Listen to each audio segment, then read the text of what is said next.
Diet చేస్తున్న వాళ్ళకి మంచి బ్రేక్ఫాస్ట్ రెసిపీ అయితే నేను మీతో షేర్ చేసుకుంటున్నాను. కానీ అంతకన్నా ముందు మా ఛానల్ ఎవరైనా ఫస్ట్ టైం చూసినట్టయితే లైక్ చేయండి, షేర్ చేయండి, సబ్స్క్రైబ్ చేయండి. అండ్ ఈ రాగి చియా పుడింగ్ ఎలా రెడీ చేసుకోవాలి ఏంటి అనేది ప్రాసెస్ చూపిస్తాను, చూసేయండి. ముందుగా ఒక గ్లాస్లో 2 టేబుల్ స్పూన్ చియా సీడ్స్ అయితే యాడ్ చేసుకొని నైట్ అంతా సోక్ చేసుకోండి.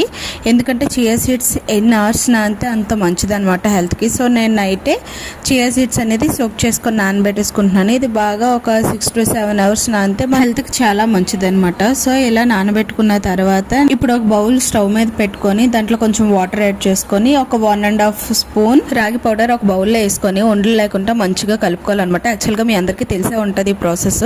అంబలు ఏ విధంగా అయితే ప్రిపేర్ చేసుకున్నాం సేమ్ అలాగే ప్రిపేర్ చేసుకోవాలి. యాక్చువల్గా మనం అంబలు అది చేసుకున్నప్పుడు సాల్ట్ అది యాడ్ చేస్తాము. ఇంక ఇందులో సాల్ట్ అది యాడ్ చేయకూడదు అనమాట. ఓన్లీ డైరెక్ట్గా పౌడర్ని కలిపేసుకొని బాయిల్ అవుతున్న వాటర్లో అంబలు ఎలా కలుపుకుంటామో సేమ్ అలాగే కలిపేసుకోవాలన్నమాట. ఇంకా ఈ విధంగా కలుపుకున్న తర్వాత కొంచెం ఉండలు లేకుండా మంచిగా అంబలు అయితే చేసుకున్న తర్వాత అది కొంచెం కూల్ అవ్వాలి. కాసేపు కూల్ అయినంత వరకు పక్కన పెట్టుకుందాము. ఈ లోపు ఒక బౌల్ తీసుకొని ఆ బౌల్లో మనం నైట్ అంతా సోక్ చేసిన చియా సీడ్స్ అయితే యాడ్ చేసుకోవాలన్నమాట.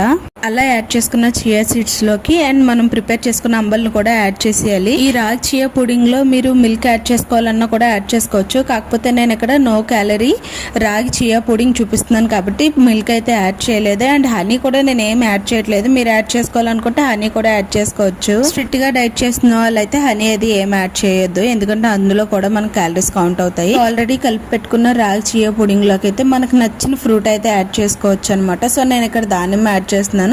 దానిమ్మ అండ్ ఆల్ నట్స్ అయితే వేస్తున్నాను అనమాట. పిస్తా, బాదము, సన్ఫ్లవర్ సీడ్స్, పంప్కిన్ సీడ్స్ అన్నీ కూడా నేను వేస్తున్నాను అనమాట. ఎందుకంటే ప్రోటీన్ అనేది మనకి ఈ సీడ్స్లోనే ఉంటుంది అనమాట. సో ఫైబర్ ఫ్రూట్లోని రాగి జావలోనే ఉంటుంది. అండ్ మనకి చియా సీడ్స్లో ఒమేగా 3 ఫ్యాటీ యాసిడ్స్ కూడా ఉంటాయి. సో ఈ నట్స్లో ఏంటంటే ప్రోటీన్ అండ్ గుడ్ ఫ్యాట్స్ కూడా ఉంటుంది అనమాట. ఈ ఒక బౌల్ మనం బ్రేక్ఫాస్ట్గా తింటే మన టమ్మీ ఫుల్గా ఉండి ఒక 5 to 6 అవర్స్ వరకు అయితే అస్సలు ఆకలి అనిపించదు. ఎందుకంటే ఫుల్ ఫైబర్ అండ్ ప్రోటీన్ ఉన్న బ్రేక్ఫాస్ట్ అయితే తీసుకుంటున్నాము. సో ఈ బ్రేక్ఫాస్ట్ అనేది చాలా సింపుల్గా రెడీ అయిపోతుంది. కాబట్టి మీలో ఎవరైనా డైట్ చేసిన వాళ్ళంటే ఒకసారి ఇలా ట్రై చేసుకొని తినండి, హెల్త్కి చాలా మంచిది. సో ఈ వీడియో కనుక మీకు నచ్చితే like, share and subscribe. Thanks for watching. Last వరకు చూసినందుకు బాయ్.